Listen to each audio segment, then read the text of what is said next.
මාලිගාවත ප්‍රදේශයේදී අද අලුයම සිදු වූ වෙඩි හුවමාරුවකදී ප්‍රධාන පෙළේ සංවිධානාත්මක අපරාධකරුවෙකු හා මත්කුඩු ජාරාවම්කරුවෙකු වන මාකඳුරේ මදුෂ් වෙඩි හුවමාරුවකදී මියගොස් තිබෙනවා.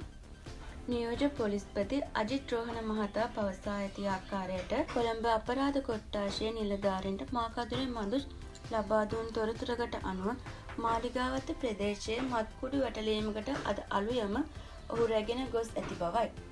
එහිදී බාහිර පාර්ශවයන් විසින් වෙඩි තැබීමක් සිදු කර තිබෙනවා. එහිදී මාකඳුරේ මදුෂ් මිය ගොස් ඇති බවයි නියෝජ්‍ය පොලිස්පති අජිත් රෝහණ මහතා වැඩිදුරටත් පැවසේ.